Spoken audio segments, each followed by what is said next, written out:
Nous allons commencer, Be'ez Hashem, notre second cours sur Date Vunot. Dans nos livres, c'est à la page 44. Sinon, c'est le petit chapitre 12. Avant de commencer donc notre second cours, je rappelle brièvement ce que nous avons vu au premier cours. En fait, c'est l'objet donc de ce livre. C'est celui de ce qu'on appelle la direction divine du monde. Il y a un dialogue entre l'intellect et la neshama, la neshama. Il s'agit bien de l'intellect agent, il ne s'agit pas de l'intellect naturel, comme nous avons déjà précisé.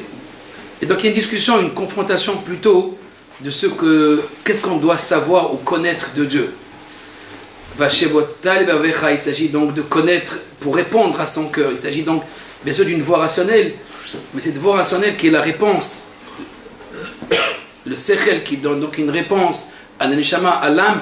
Je dirais c'est comme le dialogue entre la foi et la raison. La foi qui s'identifie donc à la neshama, à l'âme divine, et le sechel qui s'identifie lui à la raison. Et donc on peut dire que ce livre a comme objet donc de faire une harmonie entre la foi et la raison. Non seulement qu'ils ne se contredisent pas, mais ils se complètent. Il est juste de trouver juste la voie, ou les voies donc qui relient ces deux personnes, ces deux êtres, ou ces deux principes, l'âme et l'intellect. En tout cas, l'idée, ou plutôt la notion principielle, c'est d'abord la cause des causes. Alors, Dieu, lorsqu'on parle de Dieu, de quoi on parle? Tout de suite, l'âme, elle préconise donc les principes de Maïmonide, mais là, l'intellect c'est le Ramchal, c'est la raison donc, qui indique le chemin à l'âme. C'est un peu compliqué, parce qu'en fait, comme je disais tout à l'heure, il s'agit d'un autre intellect, c'est pas l'intellect naturel, c'est le véritable intellect, l'intellect divin, ou comme l'appelle Maïmonide, la Sechel Anifdal ou Anifrad, l'intellect agent. En tous les cas, la question essentielle, comme je disais, qu'est-ce qu'on doit comprendre de Dieu? Donc il s'agit bien entendu pas de l'essence de Dieu, à savoir la nature de Dieu. On ne parle pas de la nature de Dieu, on ne parle pas de ce qu'il est, Dieu, qu'est-ce qu'il est, mais en fait qu'est-ce qu'il désire, qu'est-ce qu'il veut. Cette volonté s'exprime bien sûr à travers la création du monde, mais aussi les êtres humains, c'est plus important encore que la création, les créatures. Et les créatures, donc l'essentiel de ces créatures, c'est l'homme, comme nous allons le voir dans ce second chapitre. Mais bon, cela, lorsqu'on parle donc de Dieu, qu'est-ce qu'on peut comprendre de la part de Dieu? C'est seulement la Hanhaga. Pour le Ramchal, c'est seulement la direction divine du monde. Que signifie donc la direction divine du monde, ou le gouvernement du monde? C'est la volonté de Dieu. Donc on ne parle pas de l'essence, on parle de la volonté. Et cette volonté s'exprime à travers ce qu'elle fait dans l'histoire. Les créatures ne faisant que partie de cette histoire, bien sûr, on les considère comme le but, mais eux-mêmes faisant partie d'un but qui s'exprime à travers l'histoire elle-même. L'histoire d'Israël, bien sûr, et des nations. Donc, en d'autres termes, ce qu'on comprend de Dieu, c'est ni son essence, ni sa nature, mais ce qu'il veut. Ce qu'il veut, c'est sa direction. Il dirige le monde vers un but. Donc de comprendre le but ultime de l'histoire, le but donc de la création. Donc pour le Ramchal, la connaissance que nous avons de Dieu, c'est la connaissance de ce qu'on appelle de la direction, de la Hanaga, de ce qu'il fait. Les créatures n'étant encore une fois que l'expression de cette volonté en tant qu'être. Mais au niveau de l'histoire, parce qu'en fait, nous sommes ici, demain on n'est pas là. Après demain, il y a d'autres personnes aussi. Et toutes ces créatures, bien sûr, elles seront là à la fin. Mais pour le moment, elles ne sont pas constantes. Ce qui est constant, par contre, c'est cette action qu'on appelle la direction de Dieu de l'histoire. Quand on parle aussi de l'unité de Dieu, qu'est-ce que c'est l'unité de Dieu? Qu'est-ce que Dieu est un? Hashem Echad. Que signifie Hashem Echad? Pour Maïmonide, Hashem Echad, on a expliqué qu'il signifie au fait unique. Un en tant qu'unique. C'est quoi unique? Personne ne lui ressemble. personne ne lui ressemble. Si par exemple, les Havdi, je prends un tableau de Chagall ou de Picasso, unique, il n'y a personne qui peut le comparer. Le soleil, apparemment unique. Il y a des centaines d'années, pas aujourd'hui. Il y a d'autres soleils, plusieurs soleils et des plus grands soleils. Avant, on pensait que le soleil, chez les goïms au moins, on pensait que le soleil était Dieu. Donc on servait donc Dieu, cet être unique, créature unique. Mais après, bon, Abraham leur a montré que le soleil n'était pas unique. Même s'il était unique dans son genre, mais il y avait quelque chose au-dessus de lui et il dépendait aussi d'autres lois.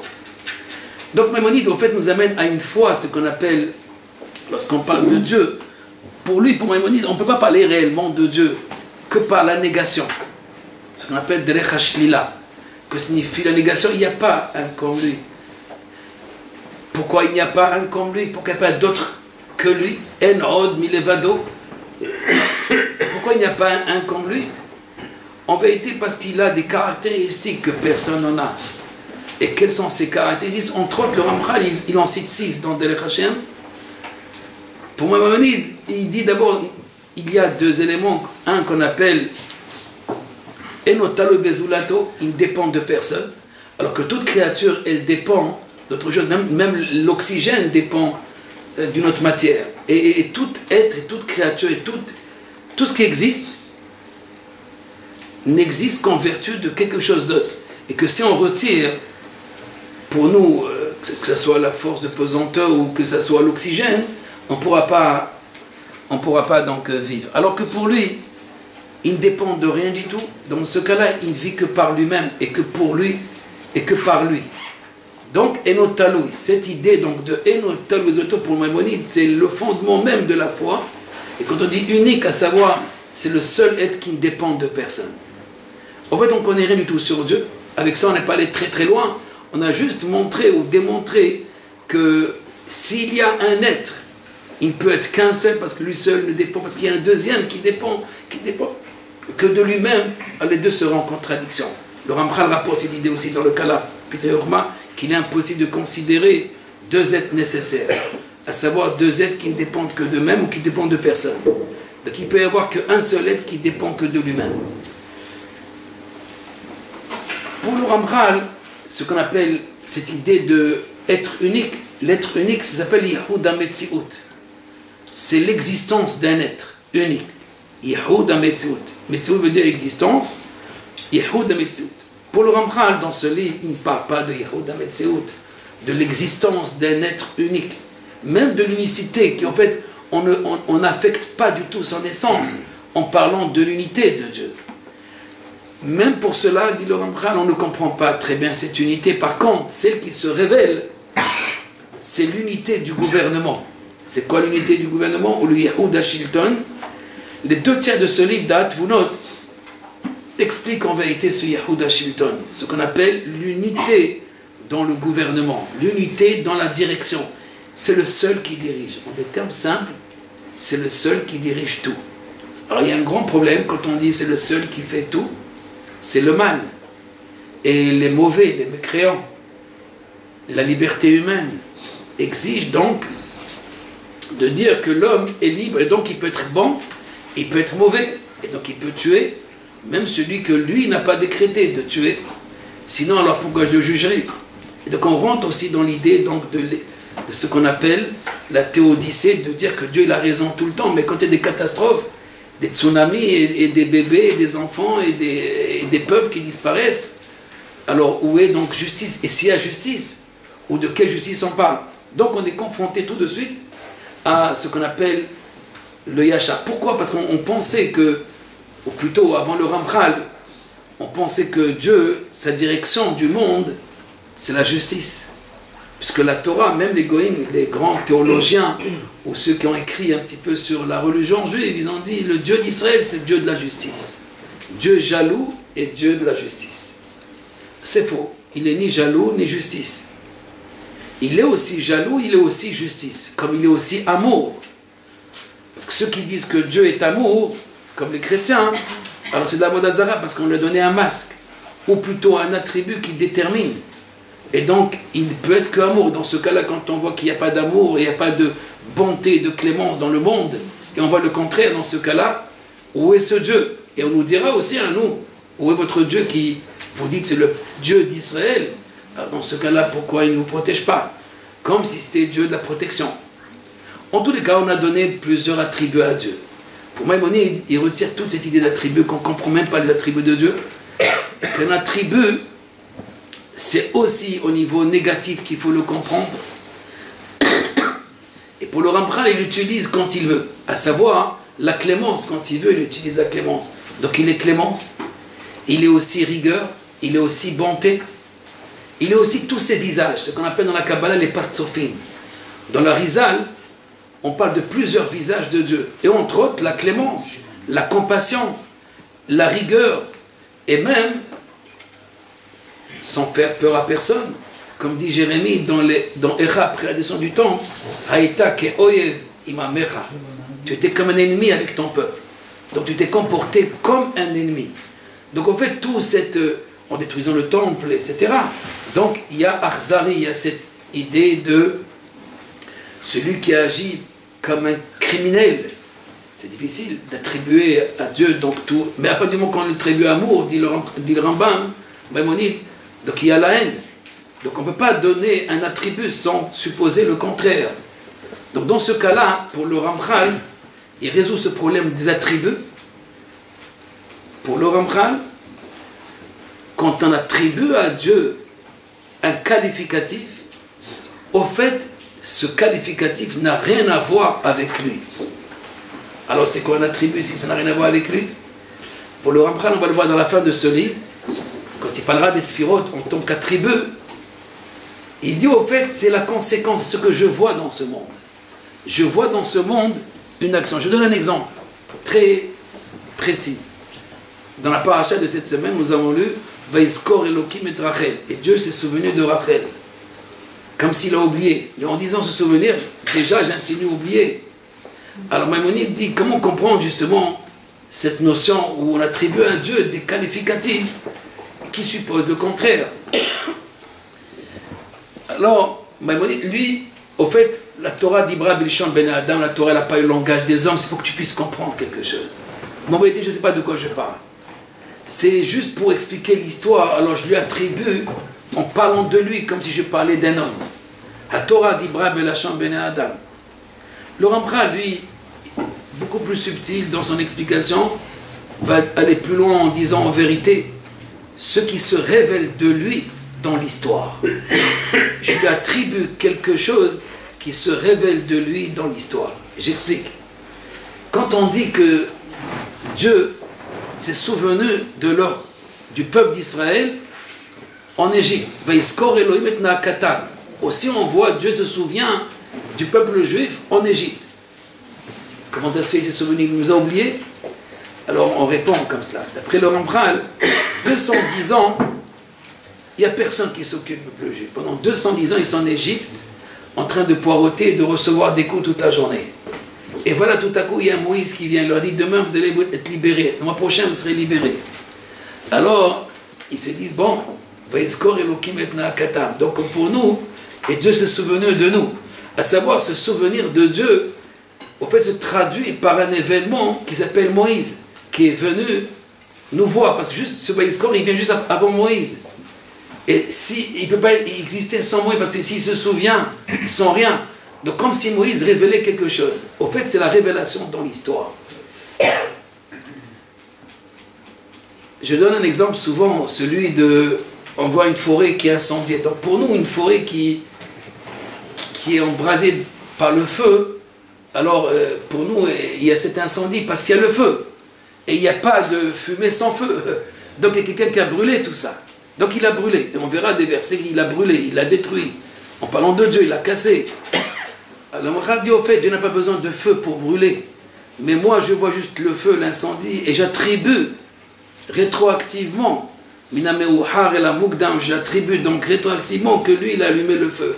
Moi, il n'a pas allumé le feu, mais dans mon esprit à moi, dans la logique de cause à effet, je vois qu'un effet et j'attribue une cause à la cause des causes. À savoir, en lui donnant un attribut, on n'attribue rien du tout. On attribue juste un événement de ce que lui il a fait, mais comment il l'a fait, personne ne peut comprendre. Ceci dit, c'est des notions importantes pour comprendre ce qui va suivre. Je n'ai pas donc de la différence avec Maïmonide, parce qu'on a vu déjà depuis le début ces principes que Maïmonide rapporte et la problématique qu'il y a surtout dans la justice, à savoir Hanagat HaMishpat. C'est quoi cet Hanagat HaMishpat? Cette direction divine de la justice de Dieu. Vous dites qu'il fait justice, mais où est la justice dans ce monde-là? Qui peut parler réellement de justice? On voit des miracles, c'est vrai. Mais justice, elle est où cette justice? Donc il y a la grande question de la présence divine dans l'histoire. Tout de suite, on veut nous l'occulter en mettant un problème qu'on appelle le mishpat, la justice. S'il y a justice, alors pourquoi? Même si à la fin on se rétracte et on essaie de trouver, comme on dit, Gamzou et Tova, et c'était pour le bien. Mais notre grande question, comme nous l'avons vu, c'est la Nagata Mishpat. Et donc c'est ce que ce livre va expliquer, non pas la Nagata Mishpat, en expliquant une autre Anaga, une autre direction. On comprend la place d'un Nagata Mishpat et qui n'est pas absolue, à savoir qui n'est pas dans tous les événements et dans toutes les décisions, parce que c'est lui qui choisit. C'est comme un peintre, il peut utiliser la couleur rouge quand ça c'est conforme à son plan. Je fais allusion au rouge pour ceux qui connaissent la Kabbalah, rouge, rigueur. Donc il va utiliser la rigueur si c'est conforme, et sinon il y a des cas où c'est pas conforme. Et c'est pas partie du décor. Parce qu'en vérité, il y a un plan qu'il veut atteindre. Il y a un plan où il veut amener toute la création. Et ce plan s'appelle la shlemut, la perfection, la plénitude, la complétude et de l'homme et de la création. Le monde est né imparfait. Sa direction à lui, c'est d'amener à ce monde et les créatures, ceux qui resteront des créatures, bien sûr, ou les créatures qui veulent bien, à cette perfection. Regardez tout de suite le Perek Sheni, Siman Bet, à la page 44, Amar Sechel, Ela Ma Shesarich de Barishona, où il y a Mitziut Adam Vavoda Mutelet Alab, la Da'at Mawa Tachlit Nirtza Bechol Zot. Ce qu'il faut comprendre avant de rentrer dans les tréfonds de la pensée divine, à savoir de la direction du monde, ce qu'on appelait Omeka Etza, à savoir la profondeur de son esprit, de ce qu'il désire dans toute l'histoire, avant d'aller là-dedans, d'abord il faut expliquer c'est quoi le but de tout ça. Mawa Tachlit Bechol Zot. Ici le Tachlit est lié à l'homme, parce qu'on ne peut pas expliquer le but, bien sûr, en faisant économie de l'homme, parce que l'homme, c'est l'essentiel. C'est l'essentiel de toute la création. Quand on parle du but de la création, c'est aussi le but de l'homme. Alors, Metziut Adam, pour cela, il faut comprendre l'existence de l'homme. Et aussi, quel est son but? Le but qui est recherché, qui lui incombe dans tout ce projet qu'on appelle la création. L'âme répond effectivement, c'est un sujet qui demande une profonde réflexion sur toutes les parties. שרץ הרצון העליון שיהיה אדם משלים את עצמו ואת כל הנברא בשבילו, וזהו עצמו יהיה זכותו ושכרו.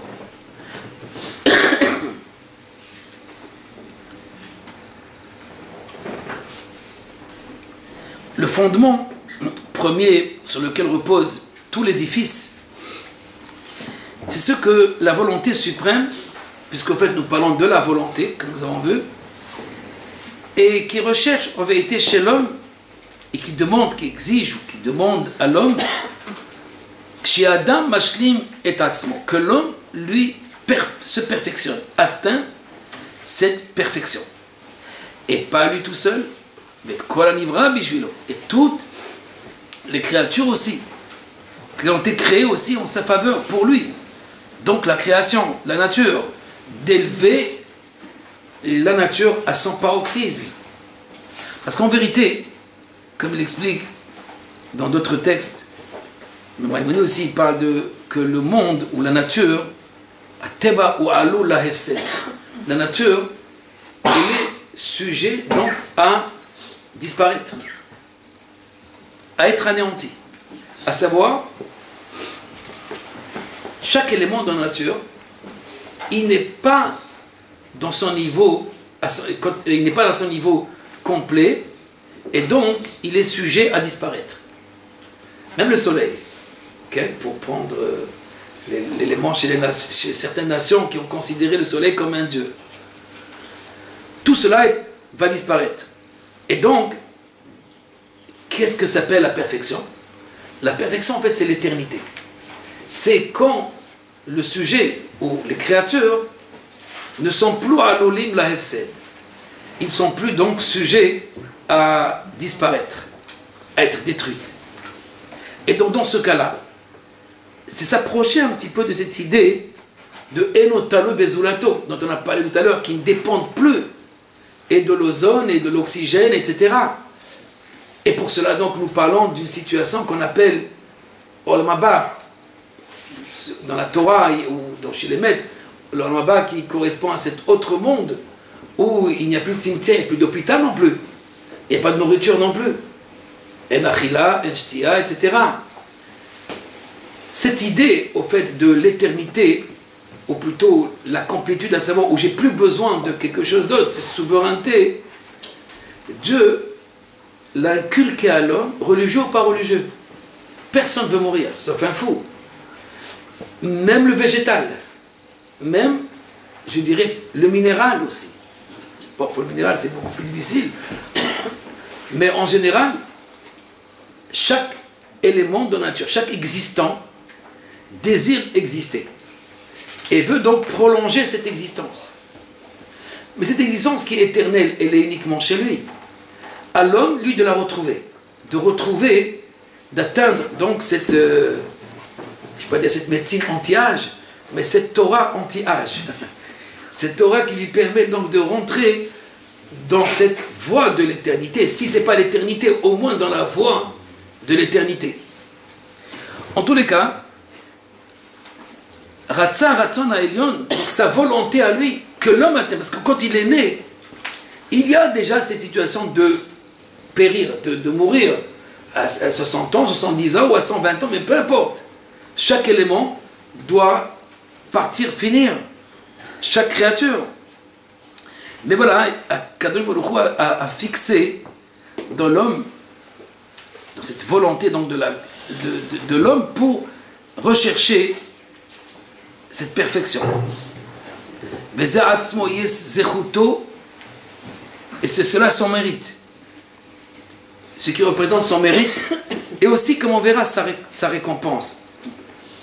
Ça, c'est une réponse, en parenthèse, pour la question qui a été posée dans le premier chapitre, à propos de la récompense. On reparlera de cela. Zechuto, son mérite, parce qu'en vérité, son mérite, c'est parce qu'il peine, il s'efforce pour atteindre sa propre perfection. Mais quand il aura atteint cette perfection, alors il va tirer profit uniquement des fruits de son labeur. C'est cette récompense. La récompense, c'est sa perfection à lui. En fait, attendez, tout doucement. Sa perfection, c'est d'avoir atteint cette perfection. Et c'est quoi cette perfection? La réponse, si c'est votre question, il se délectera alors du bien. On voit tout de suite qui est ce bien, parce qu'il n'est pas défini encore. Il se délectera du bien pour l'éternité. Alors ne vous en faites pas, le Gan Eden dans le judaïsme, et il n'y a pas à manger, il n'y a pas à boire, comme disent nos maîtres, et il n'y a pas d'accouplement, il n'y a pas d'union, il n'y a pas d'engendrement non plus. Et donc tout cela monte. C'est quoi ce bien? Parce qu'on a traduit le bien autrement dans ce monde. Chacun a une définition du bien. Bon, le bien, on l'a écrit avec un grand B. Il signifie bien quelque chose, un bien qui est de notre ordre, pas relatif, mais un bien qui est absolu. Posez vos questions si vous voulez, parce que on peut éclaircir encore cette idée donc de le travail de l'homme, l'effort de l'homme, la récompense, travail, récompense. Récompense, c'est pas autre chose que son travail. Voilà ce qu'il veut dire là, en une ligne. Sa récompense est son travail. Son travail, c'est sa perfection. En atteignant la perfection, il atteint donc l'adhésion. Et bon, j'ai déjà dit le bien. Il atteint donc le bien. Et ce bien, c'est l'éternité au fait. C'est la délectation éternelle qu'il faut bien sûr expliquer.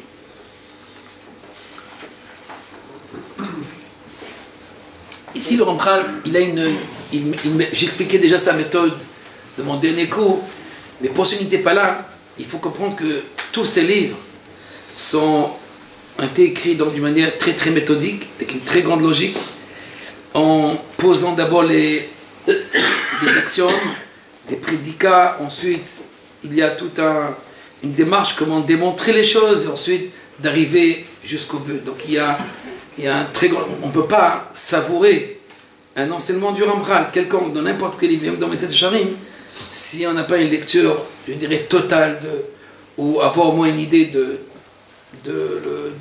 la majorité donc, de son texte. Allez-y. Est-ce que vous pouvez parler des raisons pour lesquelles l'homme a besoin de faire ce perfectionnement?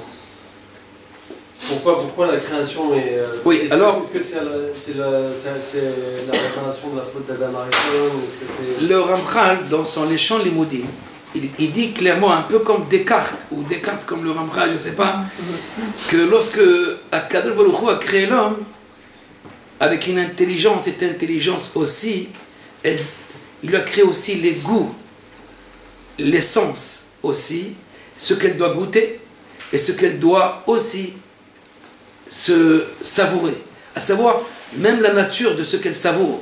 C'est pas à savoir l'âme humaine, elle englobe la totalité de tout ce qui existe.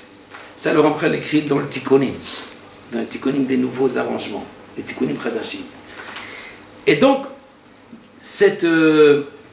a gravé dans l'homme aussi ce principe du savoir, de rechercher la cause, pour le retrouver par ses propres moyens. Parce que Dieu peut se révéler à lui sans qu'il recherche. Mais dans ce cas-là, il n'y a plus de lien. L'âme, par exemple, ou l'ange connaît Dieu sans le rechercher. Il vit dans la présence divine. Alors que l'homme, lui, il doit rechercher pour atteindre. Il doit rechercher donc la cause. Ce désir de l'âme, de rechercher, on va dire, la connaissance chez certains, et la cause pour d'autres, la cause première, elle est gravée, elle est inhérente à l'âme humaine. Donc, c'est partie du programme. Puisque le programme désire que l'homme atteigne cette perfection, donc il lui donne les instruments pour cela. Et l'instrument, c'est ce désir de retrouver, de rechercher la cause. Faites le test avec un bébé. Vous allez voir tout de suite. Montrez-lui une chose, ou même ne le montrez pas, faites-lui allusion. Il va la rechercher. Dès qu'il comprend, dès qu'il l'entend, il la recherche même s'il ne la voit pas. Donc ce désir qui est inhérent à l'âme humaine fait partie du programme de la neshama, de l'intellect aussi, que Dieu a insufflé en l'homme. Alors que chez l'ange, il n'a pas cette possibilité de rechercher la cause parce qu'il ne s'est pas éloigné. Seul celui qui s'est éloigné de la cause qui peut rechercher. On a vu ça dans notre dernier cours. Mais ce désir, encore une fois, de rechercher, fait partie aussi de la nature humaine. Et cette nature, elle est aussi ce que l'Éternel a transmis à l'homme en transmettant donc son souffle. Oui, allez-y. Vous avez posé un fondement, vous avez dit que le monde est imparfait. Et c'est le plan c'est d'arriver à la perfection. Oui, le fondement c'est la perfection. C'est un peu gênant de penser que le monde est né imparfait, puisque c'est Hachem qui a créé le monde. C'est pas vous qui avez posé la question la semaine dernière? Le mois dernier? Non. Non. Bon, c'est pas vous alors. Il y a une autre personne qui a posé cette même question. Alors, c'est pas moi qui le dis. Le monde lui-même est imparfait. La preuve, c'est qu'il y a la mort.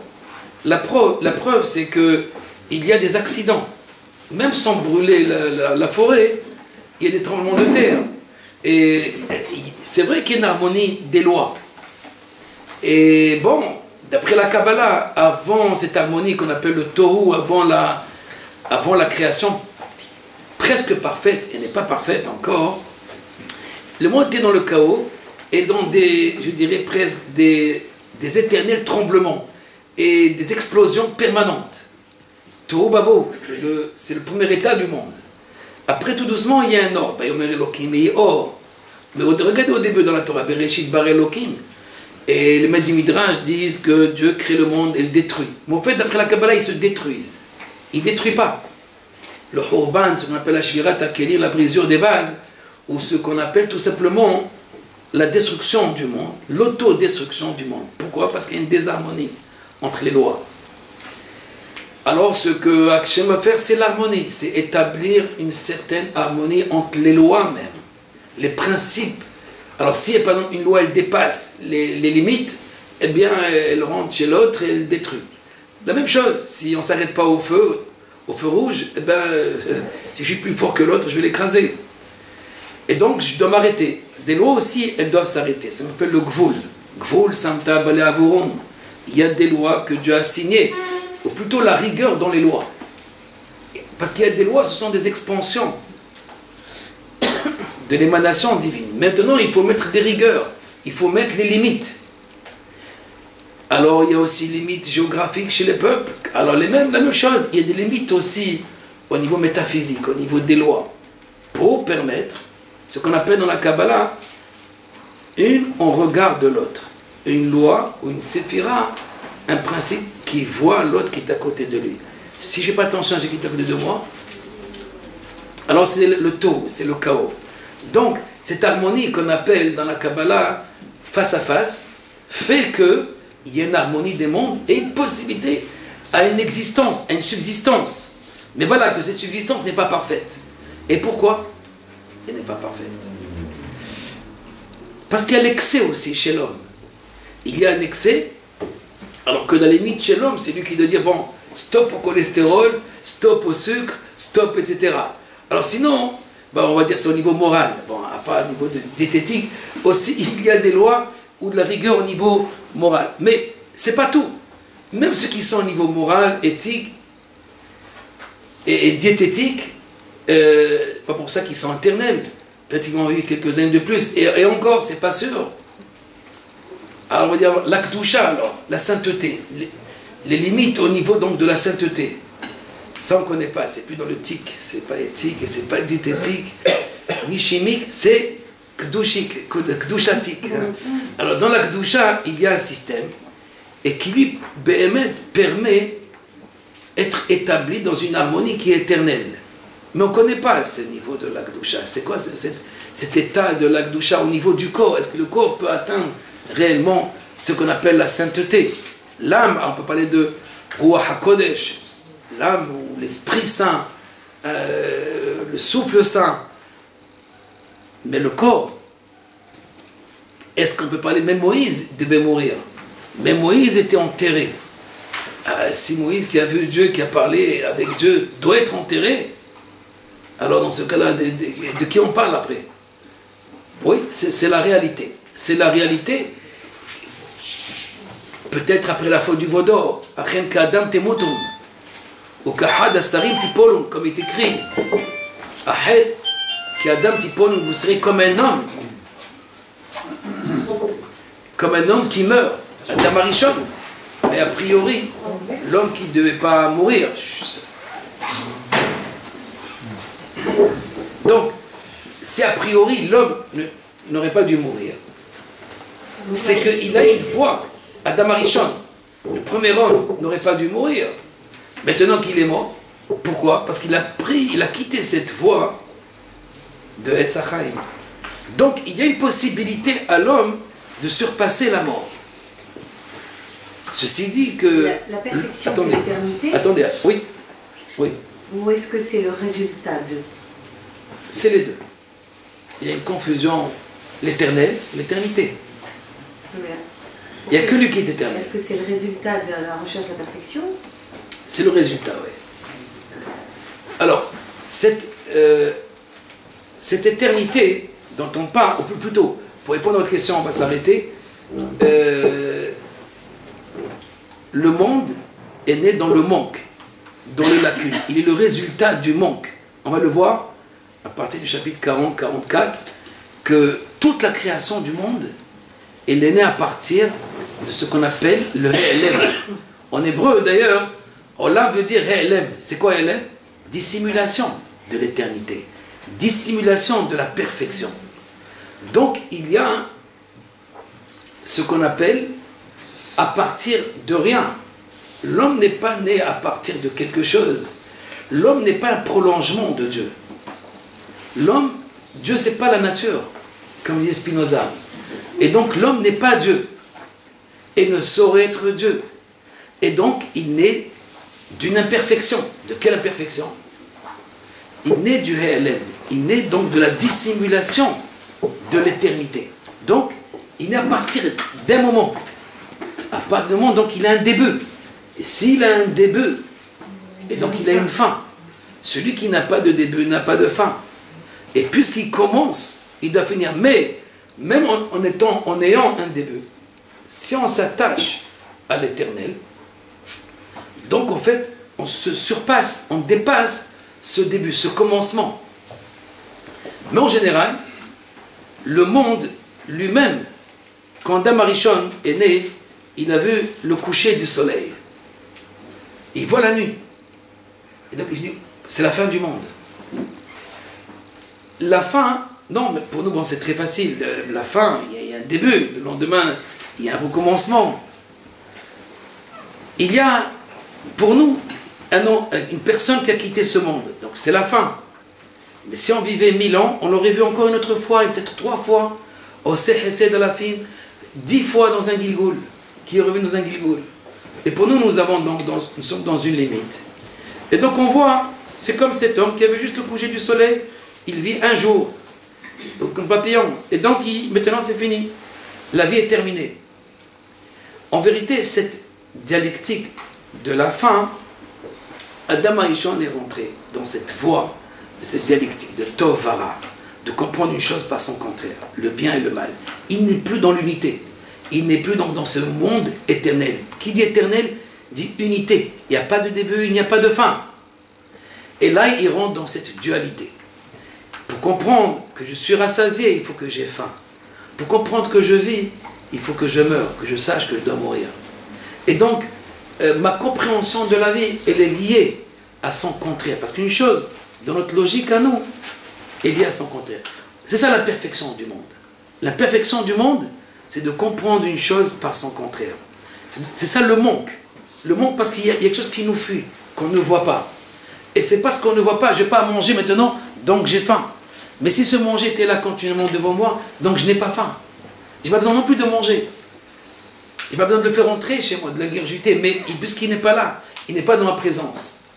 Donc, comme j'expliquais déjà cette idée donc, du bien et du mal, cette voie Adam Arishon l'entreprise. Et donc, du début et de la fin, du bien et du mal, de la vie et de la mort, Israël et les nations, etc., etc. Mais il y a une voie qui est au-delà de cette dialectique, au-delà de cette dualité. Et le Ramchal veut nous amener à cette voie-là. À la fin, il nous amène à cette voie, comme dans Mesech Sharim, pour ceux qui ont étudié Mesech Sharim, ça s'appelle la voie de la Kedusha, la voie de la sainteté. C'est le 26e chapitre dans la voie des justes. Sainteté, en vérité, il n'y a pas Saint Amand et Saint Briand, il n'y a pas de saint, il n'y a que Dieu qui est saint. Kedoshim tiyu ki kadosh ani. Seul l'être, saint à savoir, qui ne se relie à rien du tout. On peut le rattacher à rien d'autre. Et pourtant, Kedoshim tiyu, il exige de nous cette sainteté, d'être réservé, d'être complet. Complet en tant qu'être. À savoir, où on ne dépend plus de rien du tout. C'est ça la complétude. C'est cela aussi la sainteté. Bon, d'aller trop loin maintenant, on va revenir un petit peu à nos... tout doucement. L'idée maintenant, ou l'action première, l'homme doit se compléter. L'homme doit se compléter. Et cette complétude est liée à quoi? Au bien, à savoir d'atteindre le parfait. Et c'est quoi atteindre le parfait? C'est atteindre le bien absolu. Le bien absolu, c'est plus le bien fragmenté, c'est plus le bien relatif, c'est le bien qui est absolu ou qui exige plus rien du tout. On va aller tout doucement.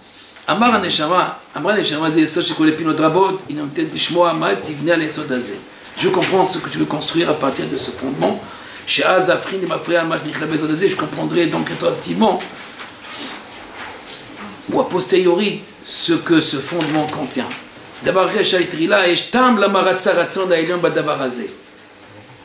Ma question maintenant, avant de continuer, c'est quel est le but?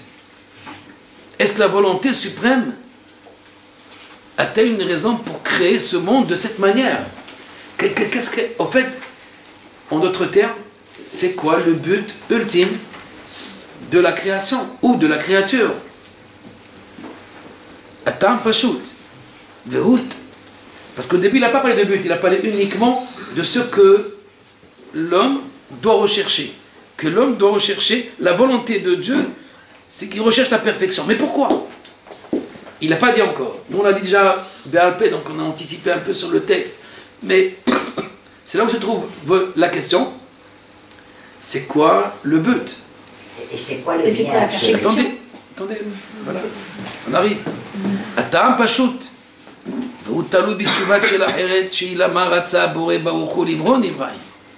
Comme un juif, il ne répond pas à une question. La maratza, pourquoi le Créateur désire, a-t-il voulu créer donc les créatures?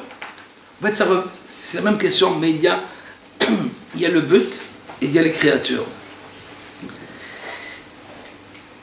Il faut savoir que pour le Ramchal, comme j'ai dit tout à l'heure, que les créatures font eux-mêmes partie d'un programme. En d'autres termes, le but, c'est pas l'homme.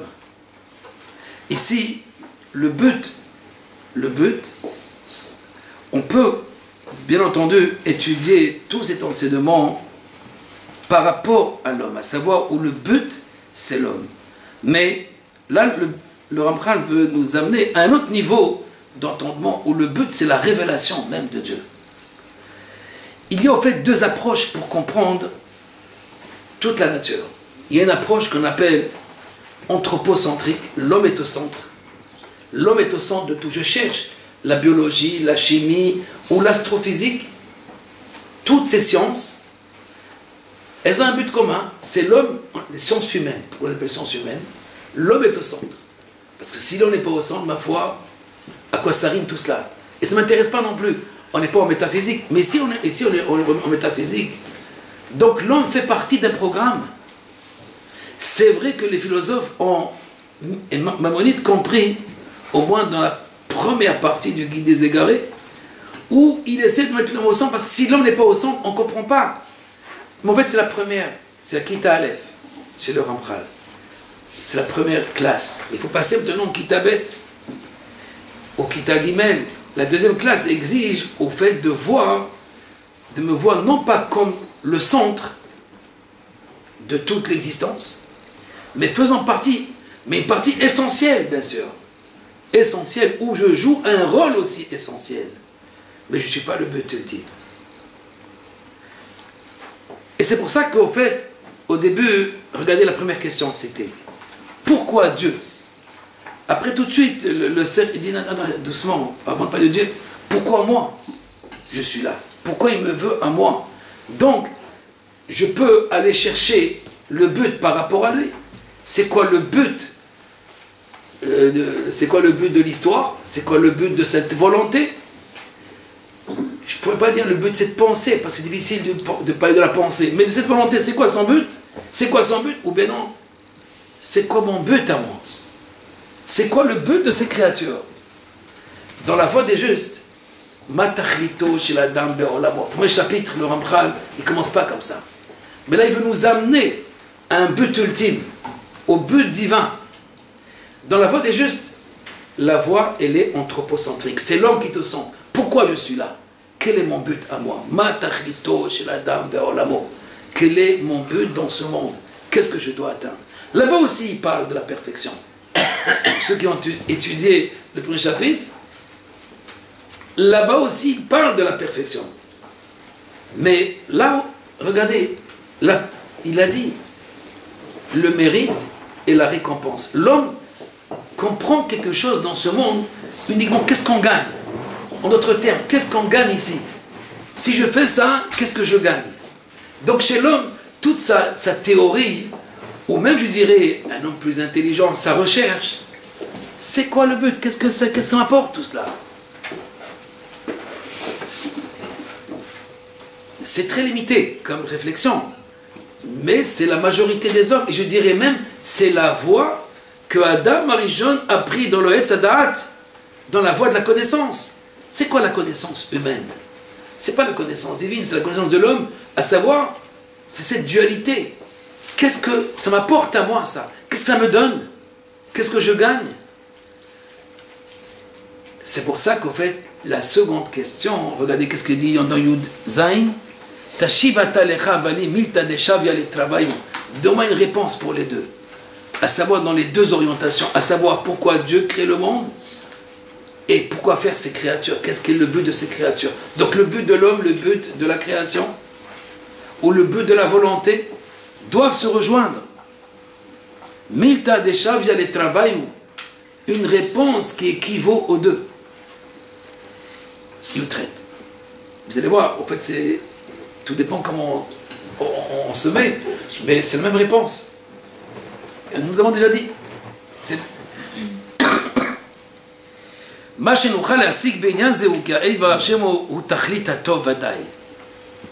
Nous devons savoir d'abord que l'Éternel, c'est le bien parfait, le bien absolu. Cependant, il faut savoir aussi, de la nature du bien, c'est de prodiguer le bien, de faire le bien. Le bien, c'est pas pour être gardé pour soi, ça s'appelle le bien, ça s'appelle un avare, mais le bien, le bon, on va dire, ou le bienfait, c'est d'octroyer, de donner le bien.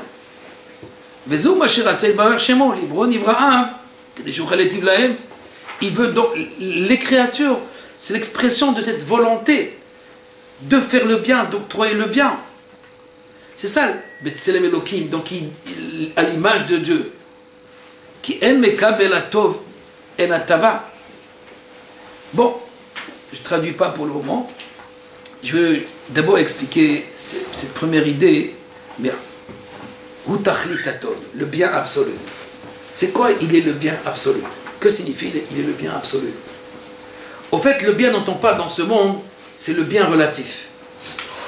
Quelqu'un qui n'a pas d'argent, on lui donne de l'argent à un pauvre, pour lui c'est un bien. Il n'a pas d'habit, malbish aromim, il a un habit, eh bien, la Torah, quand elle a parlé pour la première fois de bien, elle a parlé de la femme. L'otov et dans les bateaux. Donc, il y a un manque, apparemment, hein, un manque, on le complète. Mais s'il n'y a pas de manque, donc qu'est-ce que c'est le bien? Est-ce qu'on peut comprendre le bien sans le manque? Si j'ai pas faim, j'ai bien mangé, tu me donnes le meilleur plat, à peine si je le vois. Et il peut être le meilleur des plats, parce que j'ai très bien mangé. Eh bien, si quelqu'un est habillé, donc qu'est-ce que je peux lui proposer? Un meilleur habit peut-être. Donc il voyait dans son habit, mais s'il est, il est satisfait avec ce qu'il a, il ne recherche pas. J'explique autrement. Est-ce qu'on peut parler de mal sans bien? On a déjà vu ça, cette idée. Qu'est-ce que c'est le mal, le malheur? Le malheur, c'est quelqu'un qui possédait quelque chose et il n'a plus. Il n'a plus cette chose-là. Il avait une maison, il n'a plus de maison, il avait Barminan, un enfant ou un membre de la famille, il n'a plus son père. Il n'a plus ce membre de la famille. Donc c'est un malheur pour lui. Il était là et il n'est plus là. Mais s'il n'a jamais connu son père, il n'a jamais vu son père. Ou, comme je dis toujours cet exemple très simple, deux personnes qui n'ont pas $1 million. Un est malheureux et l'autre, il n'est pas malheureux. Qui est malheureux? C'est celui qui a $1 million, il a perdu, il a perdu la bourse. Et donc il est malheureux parce qu'il avait. Mais l'autre, il n'est pas malheureux, il n'a jamais eu. J'amène toujours cet exemple de Brouria. Il ne s'agit pas d'argent ni de maison. La femme de Rabbi Meir avait 2 enfants. Et ces 2 enfants sont morts. Et maintenant, son mari lui dit, où sont mes enfants? Il dit, il va venir samedi soir, c'était vendredi. Et samedi soir, il lui montre ses enfants au grenier, ils sont étalés et morts. Mais avant cela, c'est quelqu'un qui donne un gage. Est-ce que tu peux le garder éternellement? S'il vient le prendre, je dois le rendre. Alors il dit, voilà tes enfants. Alors on se pose la question, en vérité, quoi? Alors il n'y a pas de malheur, il n'y a pas de souffrance. Non, mais ces enfants, ils n'ont pas existé il y a 20 ans. De quoi tu pleures sur quelque chose qui n'existait pas? Il existait un certain temps, on te l'a laissé chez toi, et on te l'a repris. Mais c'était jamais à toi. C'est vrai. Le malheur, c'est quand on s'approprie quelque chose. C'est ma maison, c'est mon argent, c'est mes enfants. Ah, mais ça c'est différent. Je l'ai conquis, non pas avec mes efforts, mais c'est de ma chair. Bassam et Bessari, c'est une partie de moi. C'est comme, Shalom, une partie d'une personne qu'on lui retire, c'est la même chose. C'est une partie de sa personne, de son âme, de son corps, de sa vie, de son souffle. C'est différent. Alors on répondra, même ton souffle, à qui il appartient? Même ta vie, elle ne t'appartient pas. Dans ce cas-là, pourquoi tu étais là avant?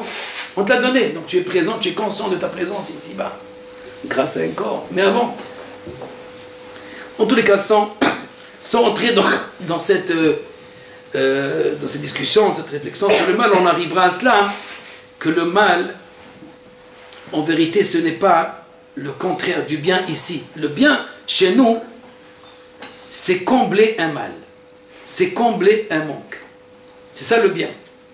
Mais c'est le bien, à Tova Yahassid. Dans Derech Hashem, le Ramchal explique dans le deuxième chapitre, que le bien de Dieu, quand on parle que Dieu c'est le bienfait, c'est pas le bien.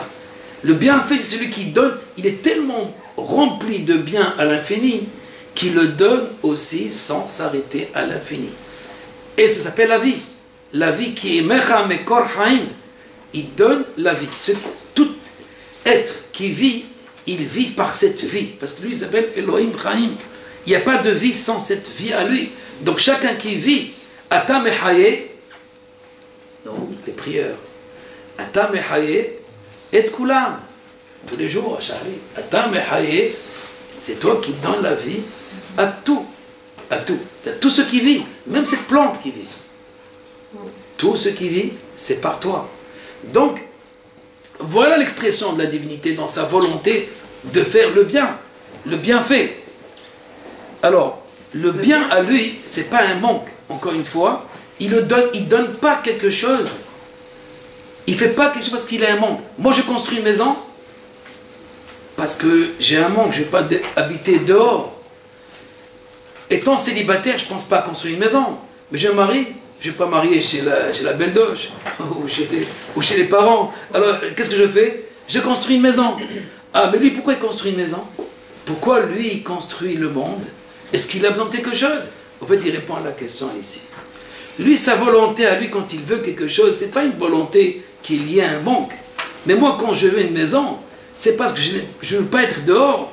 Je ne veux pas vivre chez les autres. Mais lui, alors pourquoi il crée? Mais il insinue la réponse. Ici, le bien n'est pas lié à un manque. C'est une production qui déborde. Ce n'est pas débordement. Moi, je donne un exemple très simple. Je n'ai pas trouvé encore un bel exemple. De l'eau peut couler d'un verre parce qu'il y a un trou ou parce qu'il y a trop d'eau. Quand il y a un trou, c'est parce qu'il y a une lacune, il y a un manque. Alors il donne parce qu'il y a un manque. Je vois un pauvre, je donne de l'argent, moi, je ne vais pas être comme lui. Ou parce qu'il me fait de la peine. Mais ce n'est pas de joie que je le donne. Si, il peut être de joie, mais ce n'est pas la complétude, ça. Akadourou, lui, il crée ou il fait le bienfait. Ce bienfait, c'est un débordement. Ce n'est pas par un manque. C'est pas parce que tu lui fais de la peine, parce qu'il n'a pas de peine. S'il n'y avait pas de créature, il n'aurait rien débordé. Il a dit, la créature étant non pas un but, mais faisant partie. J'ai répondu à votre question parce que c'est pas la réponse que je ne voulais pas traduire tout à l'heure. Je ne sais pas si vous avez attention, j'ai dit je ne traduis pas. Alors on va le traduire.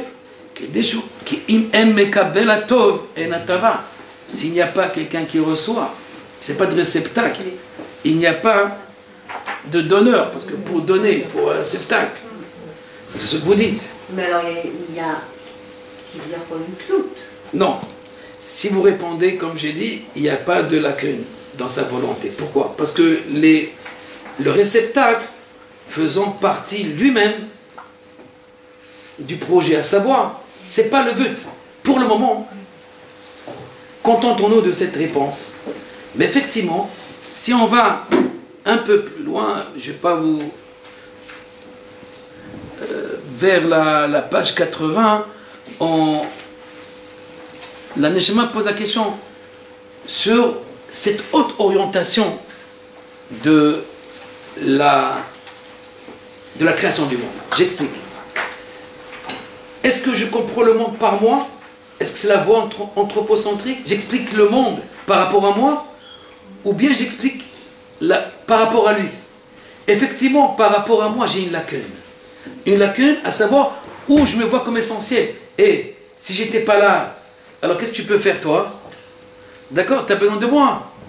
Et c'est là le blocage. C'est là la voie, au fait, philosophique, anthropocentrique, où l'homme est au centre et je mets Dieu en deuxième rang. Donc c'est comme si moi j'étais, non pas le but, mais la cause de tout cela. C'est pas tellement grave.